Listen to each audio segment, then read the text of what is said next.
Yun, mga best friends, nandito naman ngayon ako sa Henan pa rin, but Henan Garden. Ganda. Yan yung mga magagandang dilag dito sa Henan Garden. Mag-a-assist sa amin. So yun, ganda dito. That's why when you come to Boracay, maganda mag-stay dito sa Henan Properties. I had enough. So yun lang. Maybe I'm in my time that I said I need to say I had enough. Muling gumawa ng ingay sa social media ang dating Brazilian beauty queen at misis na kapamilya actor na si John Estrada na si Priscilla Mireles. Matapos niyang matapang na pangalanan ang babaeng di umano'y kasama ng mister niyang si John habang nagbabakasyon ito sa Boracay. For the second time, usap-usapan si Priscilla matapos niyang ibulgar ang pagtataksil muli ni John Estrada sa kanya. At sa pagkakataong ito, walang takot na pinangalanan ni Priscilla ang babae ni John. Nagugat ang issue nang mag-post si John ng picture kuha mula sa sikat na hotel na tinutuluyan niya sa Boracay. Caption ni John, "What an awesome place, Henan Garden, Boracay." Isang netizen ang pabirong nagtanong sa comment section kung sino raw ang kasama ni John, kung si Lena ba o si Marites. Ang mga nasabing babae ay ang dalawang asawa ng karakter ni John na si Rigor sa kapamilya action series na Batang Quiapo.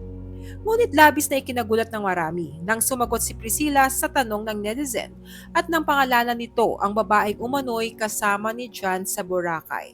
Ani Priscilla, si @Lily Hallman. Bukod dito, nagpasaring din si Priscilla sa post ni John na mistulan daw itong lalaking hiwalay sa asawa o parang single kung umasta. Ani Priscilla, "Looking very divorced, Mr. Estrada," at itinag muli si Lily Hallman. Dahil sa komento ni Priscilla, kaya naintriga ang maraming netizens kung may pinagdadaanan ba uli silang marital problem ni John. Dahil hindi ito ang unang beses na in-expose nila sa social media ang problema nilang mag-asawa.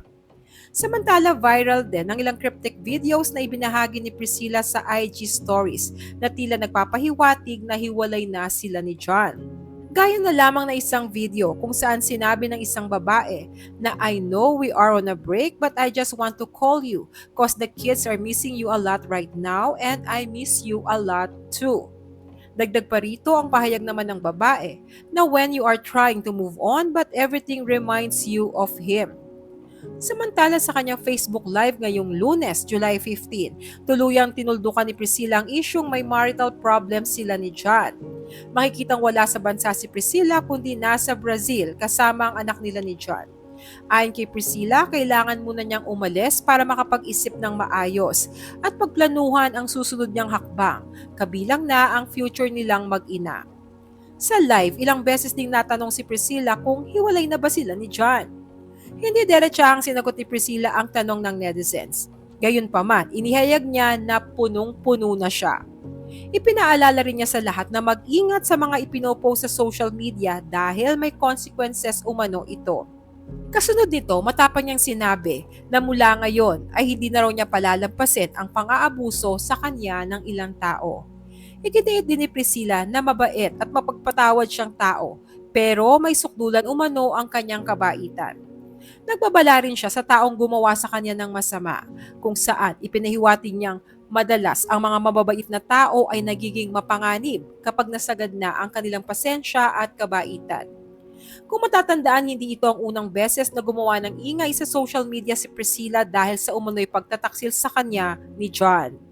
Noong nakarang taon lang ay mainit na pinag-usapan na may pinagdadaan ng marital problem sina Priscilla at John dahil sa sunod-sunod na cryptic post ni Priscilla na may kinalaman sa third party.